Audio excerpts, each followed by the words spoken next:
देखिए, आज हम लोग मनुष्य के श्वसन तंत्र के बारे में बात करेंगे। आपके सामने ये मनुष्य का श्वसन तंत्र जो है बना हुआ है।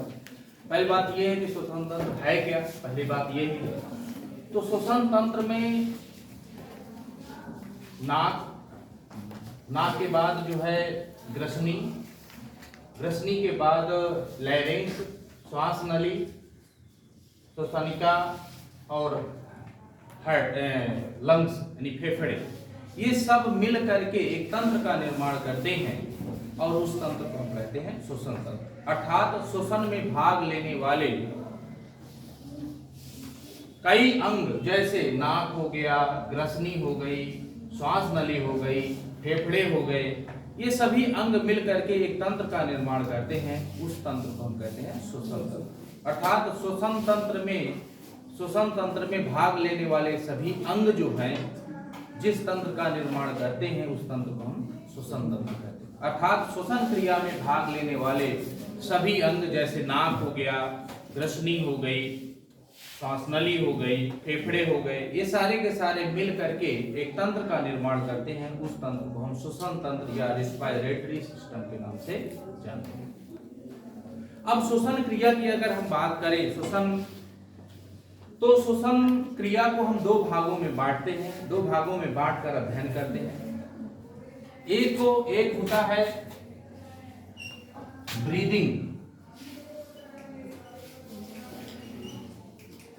ब्रीदिंग और दूसरा होता है सेलुलर रिस्पायरेशन।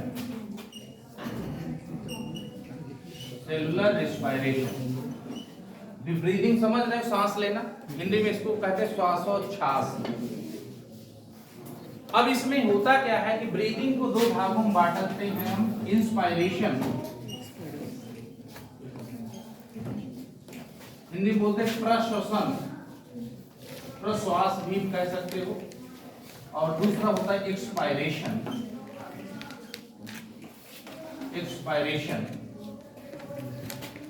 निश्वास या उच्छ्वास बोलते हैं, निश्वास या उच्छ्वास बोलते हैं। खैर, आपको अंग्रेजी याद रखिएगा। ब्रीदिंग का मतलब श्वासोच्छ्वास अर्थात सांस लेना। दोनों चीजें समझ लीजिए, इंस्पायरेशन और एक्सपायरेशन दोनों चीजें जानना जरूरी है।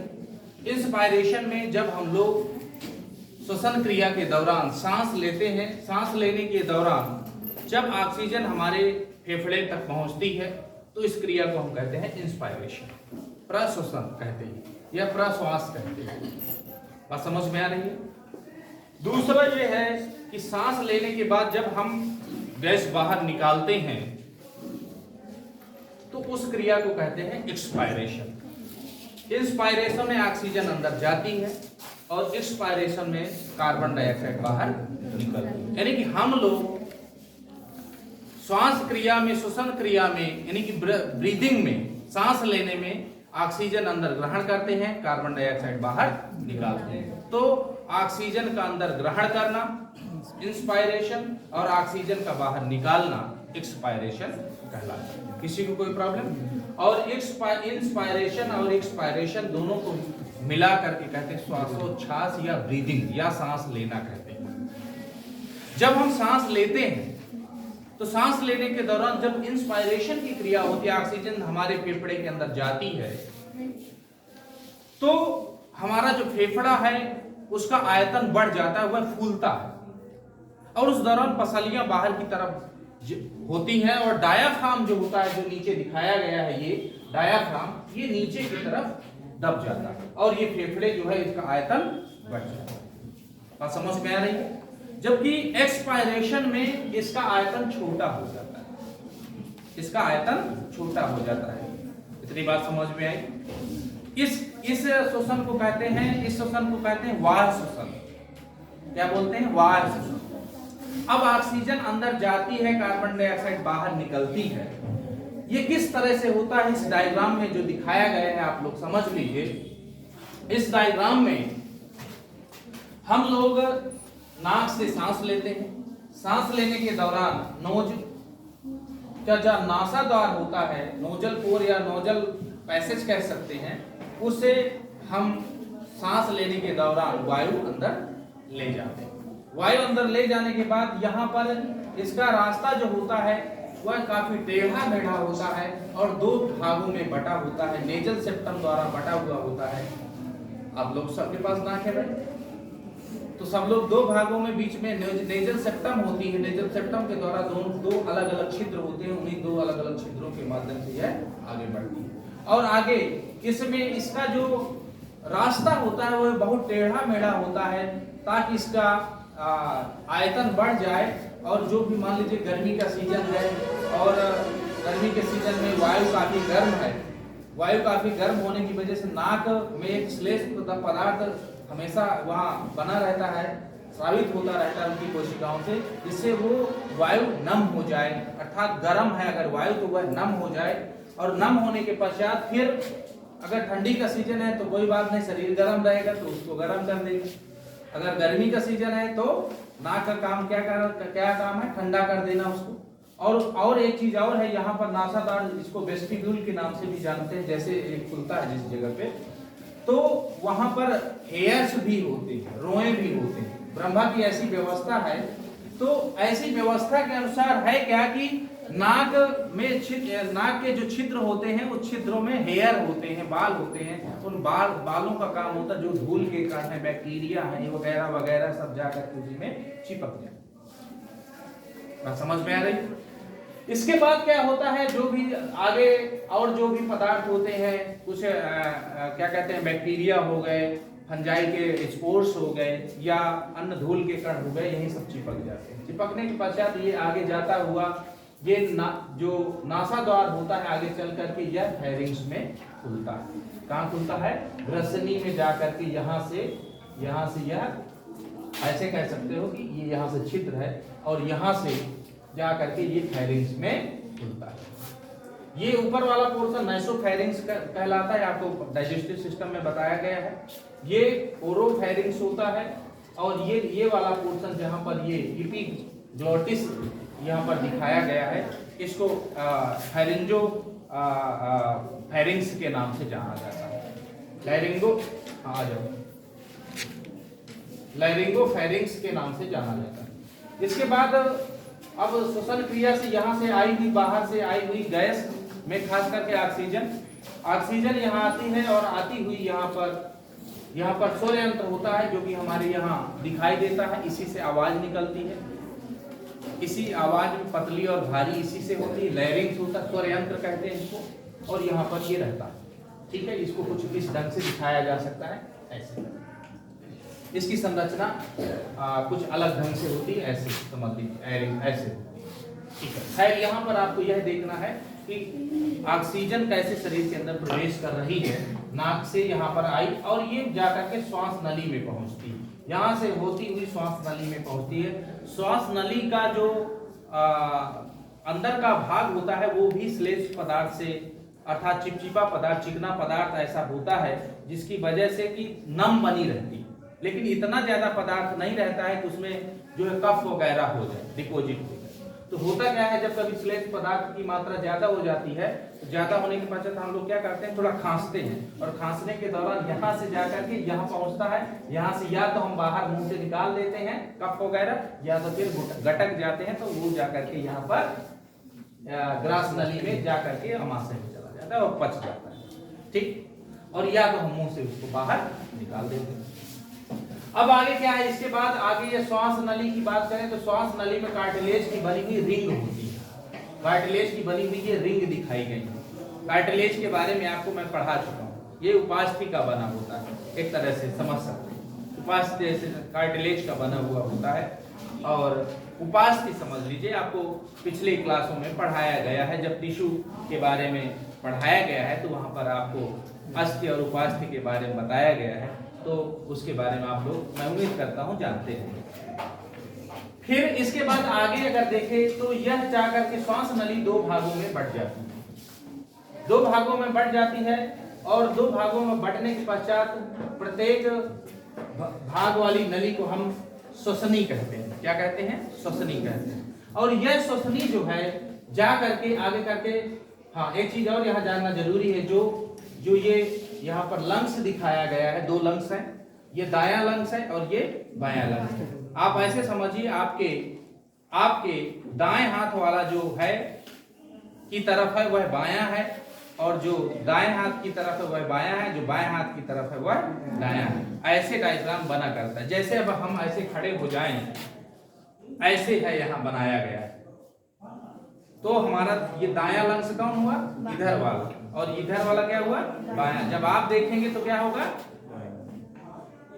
आपके दाहिने हाथ की तरफ बायां है और बाएं हाथ की तरफ दायां है। समझ में आ रही बात? जो ये दाएं तरफ होता है ये 3 भागों में डिवाइड होता है, 1, 2 और 3 भागों में बटा हुआ होता है। ये वाला जो होता है ये 2 भागों में बटा हुआ होता है मुख्य रूप से। बाकी इसके बाद जो है ये जो ससनी है जिसको हम ब्रांकस कहते हैं, ब्रोंकस के नाम से जानते हैं, ये ब्रोंकस लंग्स में, फेफड़े में जिस जगह से घुसती है, प्रवेश करती है, उसको हाइलस के नाम से जानते हैं। जिस जगह से प्रवेश करती है, जिस जगह पर उस जगह को हम क्या कहते हैं? हाइलस है।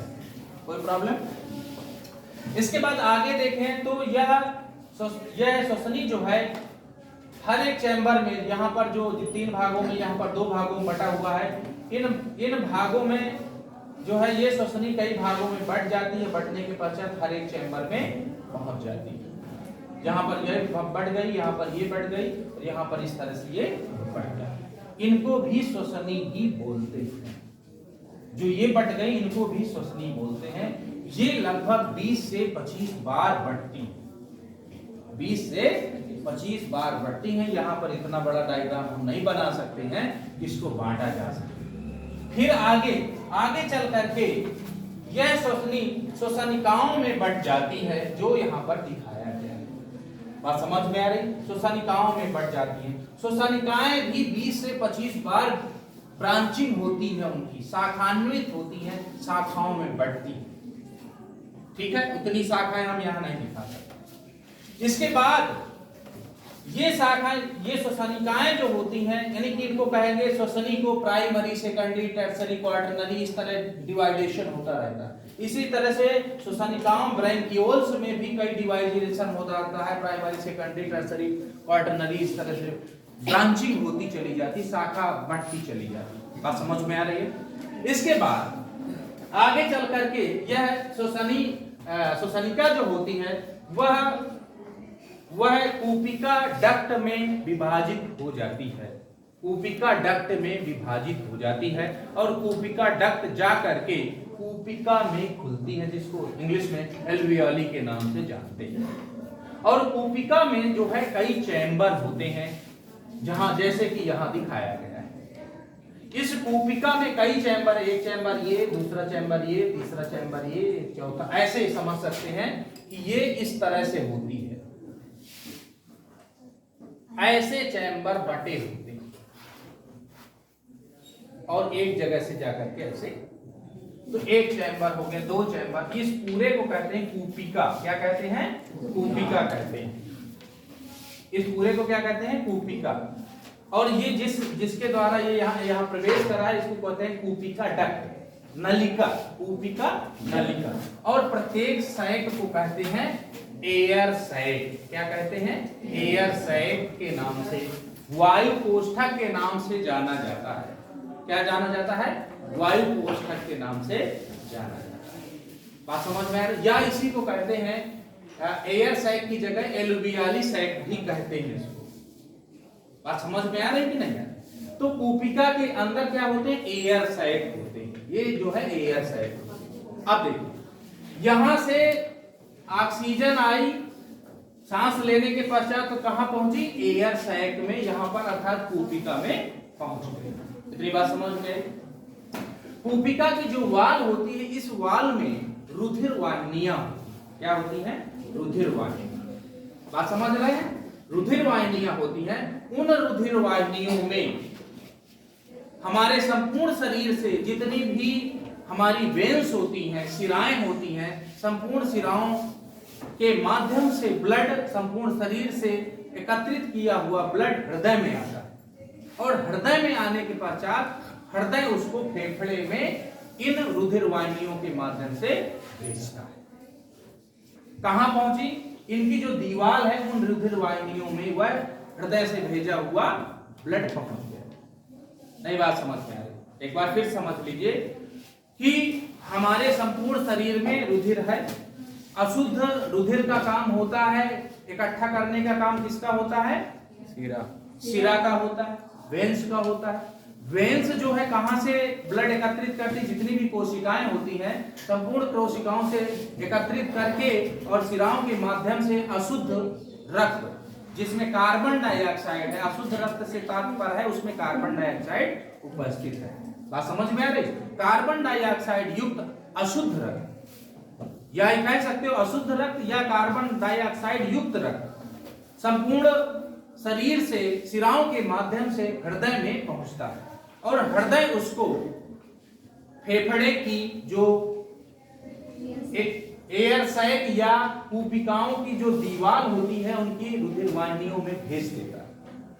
हृदय जो है कार्बन डाइऑक्साइड युक्त रक्त जो कूपिका की दीवार होती है, इस दीवार में जो रुधिर वाहिनियां होती हैं वहां पर भेज देता है।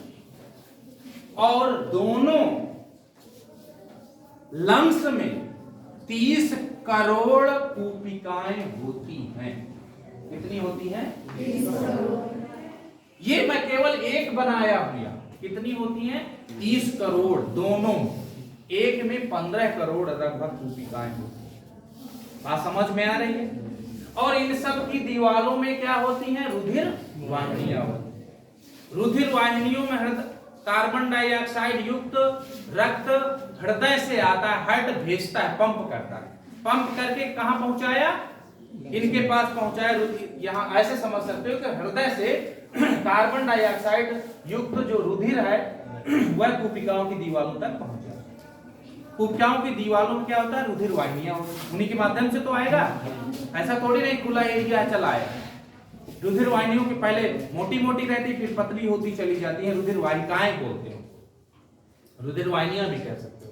रुधिर वाहिकाओं की इनकी जो कूपिका की दीवार होती है यहां पर कार्बन डाइऑक्साइड युक्त रुधिर पहुंच गया। इतनी बात समझ में?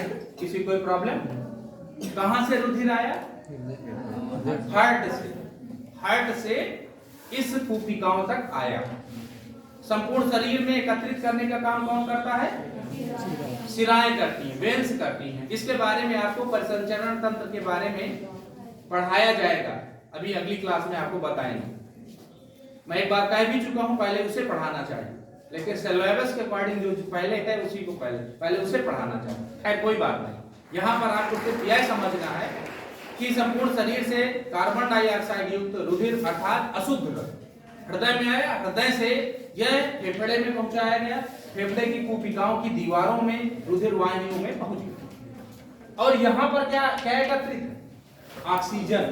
यहाँ क्या है? ऑक्सीजन। एक बार में 350 मिली लीटर जो है ऑक्सीजन जाती एक बार सांस लेने। 500 के आसपास जो है हम लोग सांस लेते हैं, 150 लगभग खत्म हो जाती है, 300-350 लगभग पहुंचती एक बार सांस लेने। अब क्या है इसके बाद? अब यहां पर बात आती है exchange of carbon dioxide and oxygen. यहां पर ऑक्सीजन है और रुधिर वाहिनियों में कार्बन डाइऑक्साइड। इनकी अदला बदली ब्रीदिंग में क्या होती है? अदला बदली। ब्रीदिंग में अदला बदली कैसे होगी? यानी कि अगला ब्रीदिंग के दौरान क्या होगा? एक्सचेंज ऑफ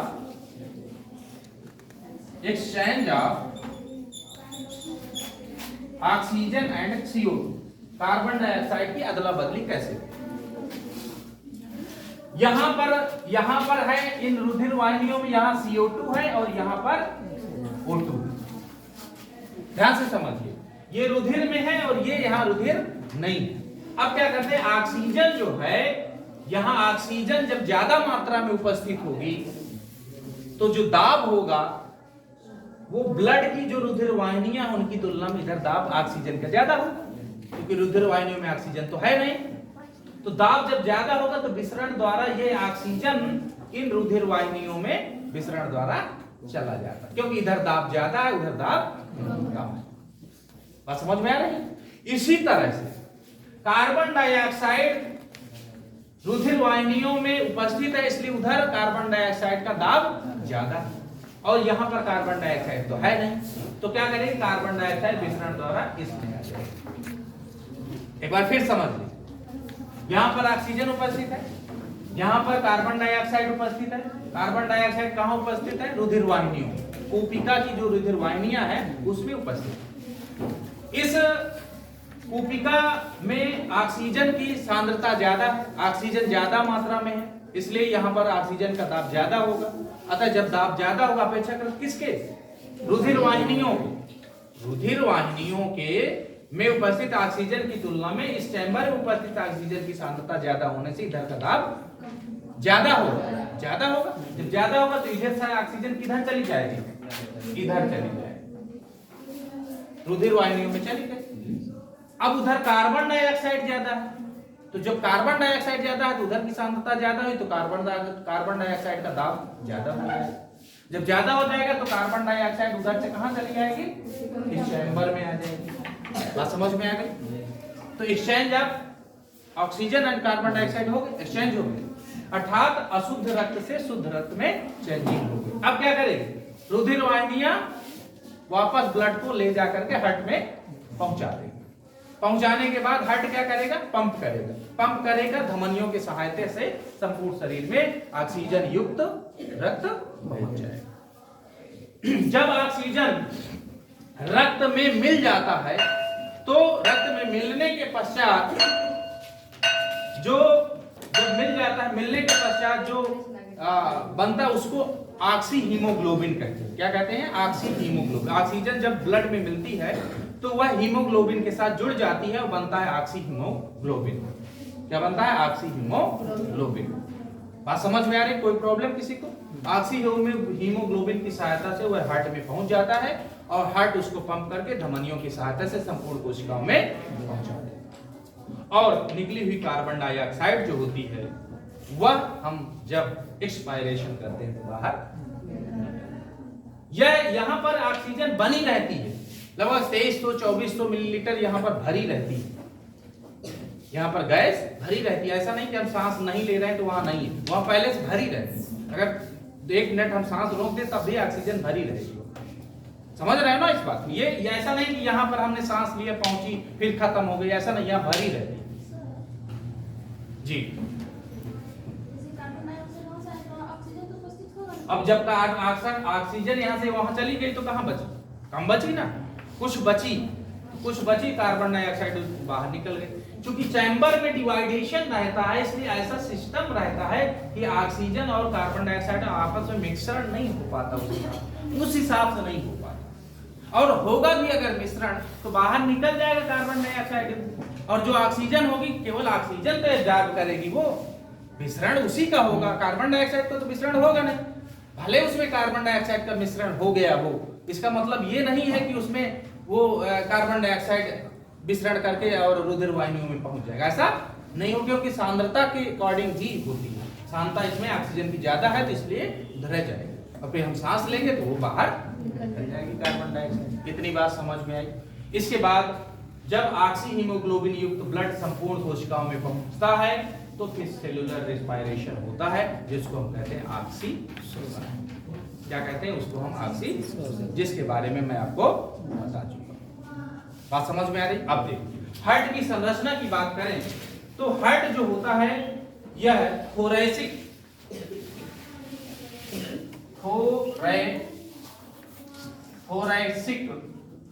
वक्ष गुहा बोलते हैं। वक्ष गुहा के दाएं बाएं साइड दोनों तरफ बीच में होता है मध्यावकाश या मीडिया स्टीनम होता है, यहां पर हार्ट स्थित होता है। यहां पर क्या होता है, हार्ट स्थित होता है। हार्ट के दोनों तरफ यह लंग्स अर्थात फेफड़ा स्थित होता है। यह फेफड़ा एक झिल्ली द्वारा घिरा हुआ होता है। उस झिल्ली को हम कहते हैं प्लूरल मेम्ब्रेन के नाम से जानते हैं, और बाहर का जो पोर्शन होता है उसको हम कहते हैं विसरल। अंदर वाला जो होता है उसको हम विसरल प्लूरा के नाम से जानते हैं, जो कि लंग्स के साथ जुड़ी हुई होती है। अर्थात ये दीवार हो गई, ये जो लंग्स के साथ जुड़ी रहेगी लंग्स की तरफ की रहेगी उसको हम कहते हैं विसरल प्लूरा कहते हैं, और जो बाहर का पोर्शन इसका होगा उसको हम पेराइटल प्लूरा के नाम से जानते हैं। नई बात समझ में आई? यह लंग्स जो होता है, फेफड़ा जो होता है, यह फेफड़ा एक झिल्ली द्वारा घिरा होता है जिसको प्लूरल मेम्ब्रेन के नाम से जानते हैं, प्लूरल झिल्ली के नाम से जानते हैं। उस झिल्ली का अंदर वाला पोर्शन जो लंग्स की तरफ होता है उसको हम विसरल प्लूरा कहते हैं, और जो बाहर की तरफ होता है उसको हम पेराइटल प्लूरा के नाम से जानते हैं। इसके इस झिल्ली में अंदर की तरफ यहां पर जो है, जैसे इसको देखा जाए तो यहां पर एक प्रकार का द्रव भरा होता है। लंग्स जैसे ये है ना, ये लंग्स है और ये इसकी झिल्ली है, तो यहां पर जो है एक प्रकार का द्रव भरा होता है जिसको हम कहते हैं प्लूरल फ्लड के नाम से जानते हैं। एक प्रकार का द्रव होता है, उसी में वह भरा रहता है। जब फूलना होता है तो फूल जाता है, ऐसा नहीं हो सकता है कि वो बिल्कुल जकड़ के बंधा हुआ, ऐसा नहीं होता। बात समझ में आ रही है? एक सैक टाइप होता है, एक जो है कोष्ठक टाइप होता है, उसी में वह बंद रहता है। अब देखिए यहाँ पर हार्ट स्थित होता है और हार्ट से यहीं से ब्लड पहुंचने का काम इधर होता रहता है, इधर उधर दोनों उसमें पहुंचता रहता है। कोई प्रॉब्लम किसी को? तो ये हो गया वायु श्वसन, ऑक्सीजन कैसे शरीर के अंदर जाती है, अर्थात ब्रीदिंग में इंस्पायरेशन कैसे होता है, एक्सपायरेशन कैसे होता है, फिर एक्सचेंज ऑफ कार्बन डाइऑक्साइड और ऑक्सीजन क्या होता है, और सेलुलर रेस्पिरेशन के बारे में आपको हम पिछली कक्षाओं में या पिछली क्लास में आपको बता चुके हैं। ठीक है, इसके बारे में आपको कहने का मतलब है कि जब ऑक्सीजन युक्त ब्लड संपूर्ण शरीर में पहुंच जाता है तो ऑक्सीश्वसन होता है, और ऑक्सीश्वसन के बारे में आपको बताया जा चुका है, जिसमें ग्लाइकोलिसिस की क्रिया होती है और फिर इसके बाद क्रेब्स साइकिल और इलेक्ट्रॉन ट्रांसपोर्ट सिस्टम के माध्यम से एटीपी का फॉर्मेशन होता है। उसको हम सेलुलर रेस्पिरेशन क्या कहते हैं? सेलुलर रेस्पिरेशन, कोश की श्वसन। किसी कोई प्रॉब्लम? कोई किसी को कोई क्वेश्चन पूछना हो, कोई पूछना हो किसी को? सबके समझ में आ गया?